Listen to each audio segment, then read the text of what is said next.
Welcome back to the morning show here on Arise News.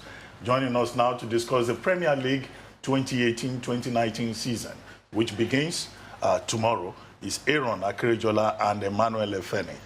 Gentlemen. Yes, thank you. It's another season. Exciting. Yes. The transfer season ends today. Yes, it does. The big league begins tomorrow. Aron. All right.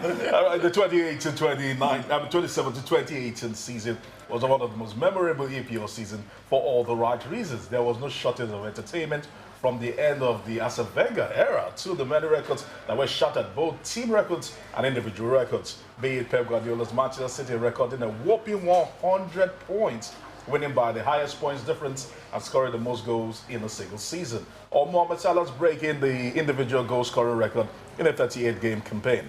Yet many can argue that this is just the beginning of Pep and Mohamed Salah's reign.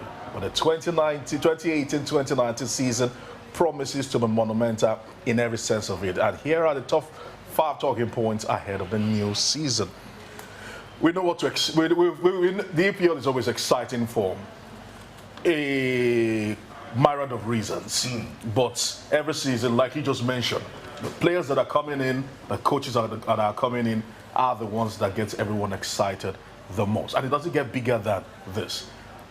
Arsene Wenger's era finally has come to an end. 22 years in the dugout for Arsenal, the Emirates Stadium, or the hybrid stadium, the then hybrid stadium, that has come to an end. Now we are going to have a new era, and a lot of people are beginning to ask, what should we expect?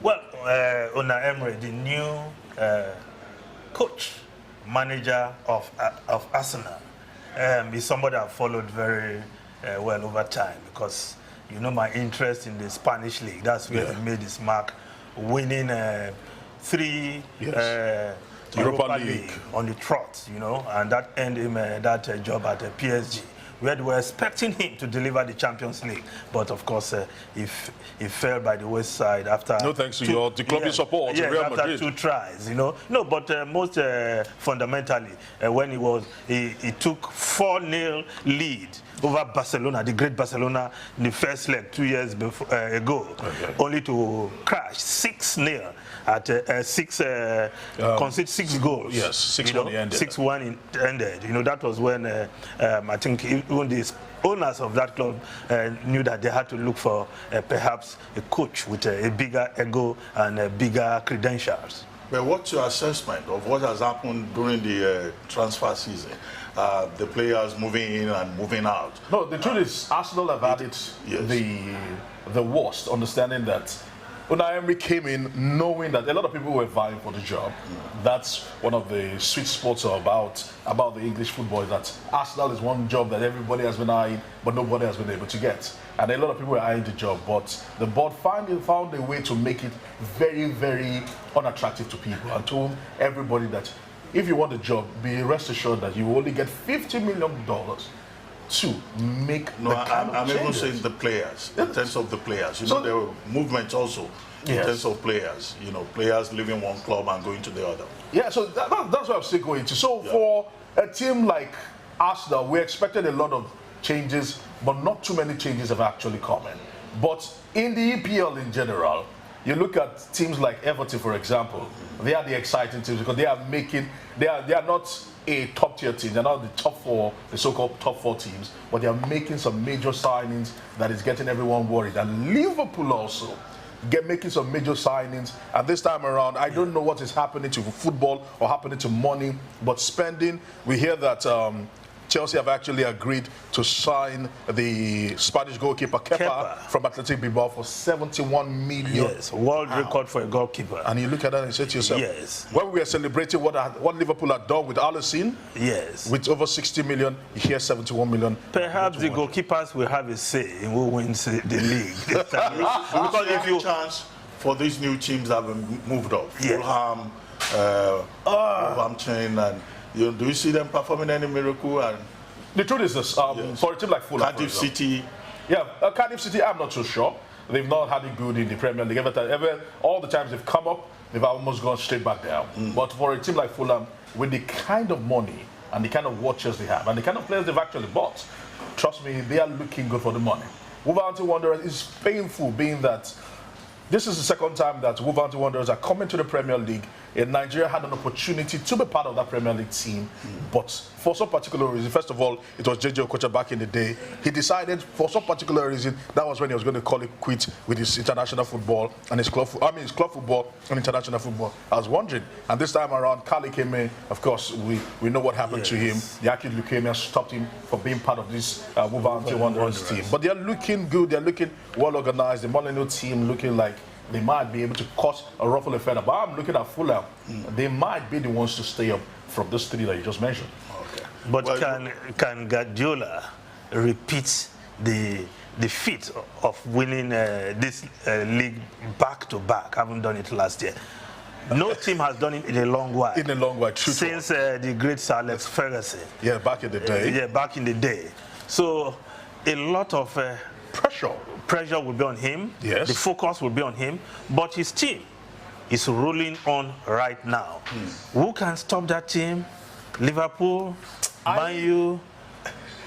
You're a big proponent of the Spanish football and the style of play. And if there's anything Pep Guardiola has been able to do, has been able to take Spain and cut part of Spain, and he's brought it, just translated it to England and dropped it there. People complained, people castigated him, people criticized him.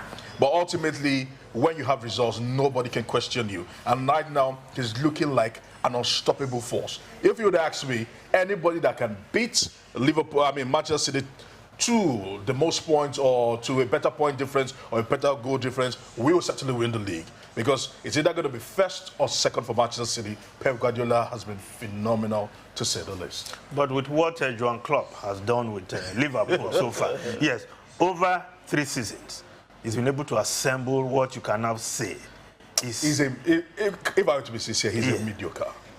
In all sense of it. Some of the people that may not agree with it. No, reason being that the truth is this.